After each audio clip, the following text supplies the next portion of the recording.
know, I missed you guys. One godless woman. No politics today. I was thinking the other day about how I was a slave under Islam. And I was enslaved by this ideology. And then, you know, the argument that the left has pushed and indoctrinated a lot of people with, and especially with regards to women in Islam, and that the head covering and the burqa, the abaya, the niqab, the hijab, that this is their human, you know, it's their choice. It's their human right to dress this way. But the argument that I have actually goes against it, because slavery is outlawed, is it not? And when the gut reaction, I always say follow your gut instinct. When you see a woman dressed this way, do you feel happy? Do you feel joy?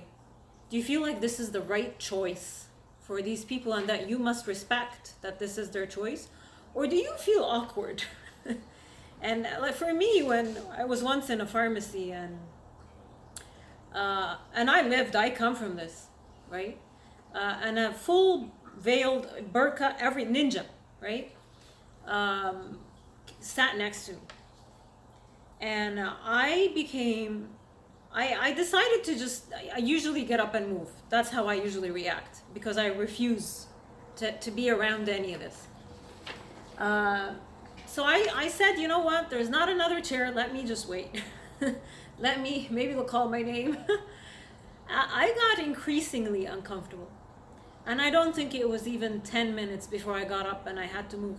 I did not want to be sitting next to this person, because it felt like an invasion of my personal space. I did not want this next to me. So I did a little bit of research. I want to understand, I want to know, what is slavery? How is slavery defined? So there's a few points. There's 4 points that define slavery through my research that I found. And you're welcome to do your research, and please comment if you disagree with any of this. So the first point is that slaves, or people who are slaves, have been made to become slaves, are forced to work through coercion, mental, physical threat. So they are coerced through mental or physical abuse. Now, I want to compare this to Islam. So when we were born into this ideology, it's not a choice. You're born into it and you're stamped with it. Growing up under Islam as a little girl, we were forced to wear the hijab. It's just the way it is. I didn't suddenly at the age of 9 decide I want to wear the hijab, and I went to my mom and dad and said, this is my choice, I want to do this. It doesn't happen this way.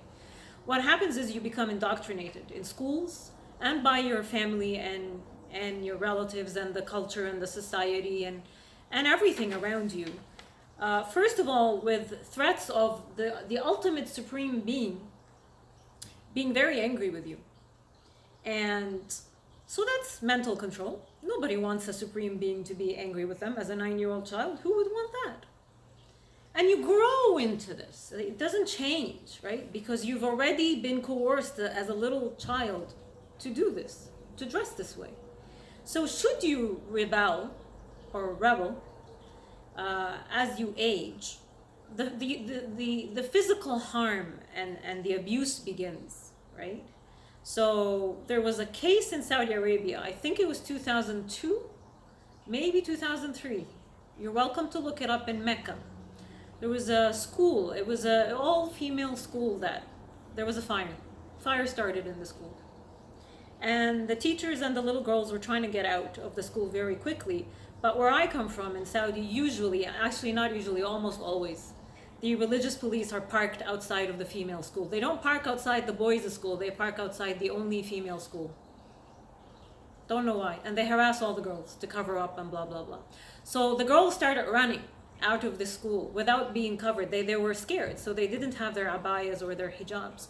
So the religious police pushed the girls back in the school, along with the teachers, And they locked the doors, they secured the doors from the outside so no one can come out, and the girls died. There was it was tragic, the amount of girls that died. So what would you call that? Tell me what that is. And it's the same. I could not exit the school. I would be checked as I left the school at the end of the day. They would check my face cover. If it's proper, if there's any hair showing, you would not be allowed to leave. Is that not slavery? Don't you think? And on top of that, you have the mental imagery of what you're taught and the brainwashing in school, that you will burn over and over and over and over again in hellfire if you don't cover up, because Allah is watching your every move and He can see if a strand of hair is showing. Can you believe this? Man, He must have some serious glasses. And it's the same with fasting. You know, you beat a child from the age of 7 for prayer and for fasting. It might be 10 for fasting. Doesn't matter, they're all children. You beat a child. If they don't pray, if they don't fast, if they don't listen to you, you beat them. This is in the Quran, it's in the Hadiths. There's no argument there. So that's, again, slavery, I would say. And as an adult, I remember back home in Saudi Arabia, my father claimed to be an atheist, right? He wasn't. But he claimed that he was. So he wouldn't pray. He wouldn't go to pray in the local mosques. There was 4 mosques around my house. He never went. He got a knock. We got a knock on our door by the religious police threatening him that if he did not go to pray, that they would take him to court because they're concerned that he's not praying. And he had to go. So the second point with slavery is the person is owned and controlled by an employer who mentally and physically abuse them or threaten them with abuse. So again, comparing this to Islam, it's yeah, we're owned by our families in Islam. You know, they own us, they control us, they own us. The male guardianship system is actually a big part, it's a big component of Islam. And if you don't listen to like for me, let me talk about me. When I was in Saudi Arabia, every time I got in trouble with religious police, because my family was unable to control me as much as they did, like I could not drive, but that's not my family, that's just the law of the land. Back then, now women can drive. I couldn't drive, I couldn't leave the house without my father's permission, and oh wow, if I ever did do that, it would be the end of me.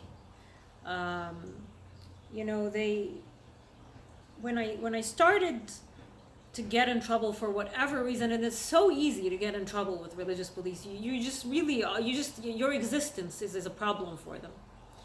So every other sentence would be, if you continue to behave this way, we are going to throw you to the religious police. We are going to put you there. And I am very aware of Dar al-Riaya, which is it's still operational in Saudi, in Riyadh. A horrible place. This is where all the disowned girls end up. It's a prison. It's a prison. Some of these girls are young teenagers. They're not allowed to go out, they're punished. And they're eventually, if one of the religious police, feels kindness in his heart to come and take one of these girls and marry her, that's the only way out of that place. So my family frequently threatened me by putting me in that housing, religious police housing for females, because they're sick of me, right? So yeah, I would say that's a check as well for me, for slavery. And then the third point is the dehumanization. Like, slaves are dehumanized. And they are treated as a commodity. They are bought and sold as property. That's my life under Islam, along with the life of every woman under Islam. We have a dowry, so it's essentially a purchase, when you get married. You don't pick the person, you're not allowed, because you're a woman and you're stupid, so you can't decide for yourself who you're gonna marry and live with for the rest of your life and have kids with. Um, so it's a purchase, and the purchase, the big chunk of the money, the dowry, goes to the father. It goes to the family. The woman sees the little chunk of amount that the father ends up giving her, and she's allowed to use that on her, on her dress, on her jewelry, on the wedding, whatnot. But yeah, it's a purchase. It's a contract with money involved. The woman is moved from the father, she's the property of the father, and then she becomes the property of the husband. Simple. So the same rules that applied for the father, where he can beat her, where he can kill her, where she's not allowed to work without his permission, she cannot travel without his permission, whatever. It's the same with the husband.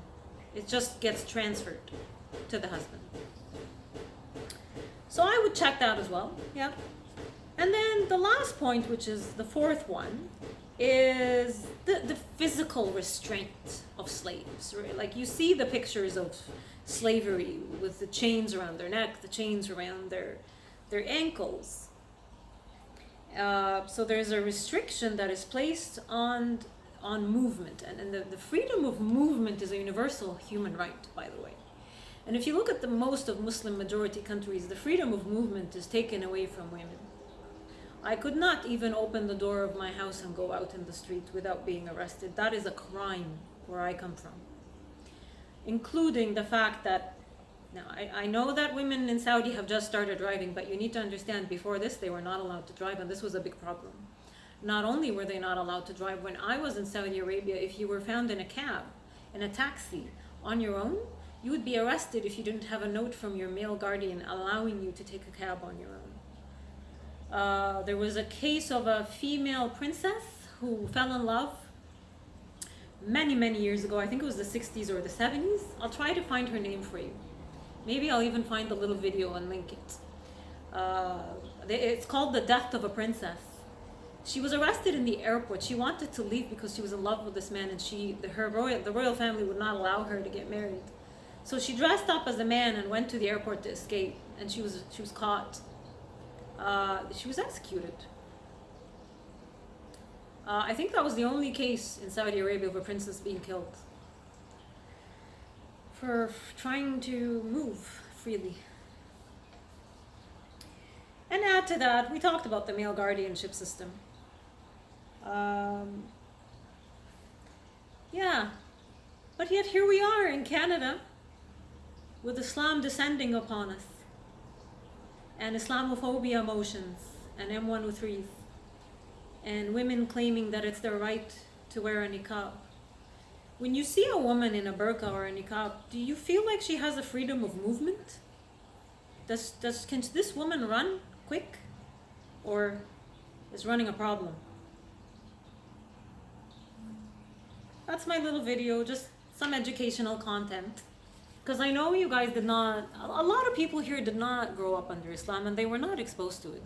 So the government pumping false information and lies to you via their mainstream media propaganda, unethical, biased garbage machines.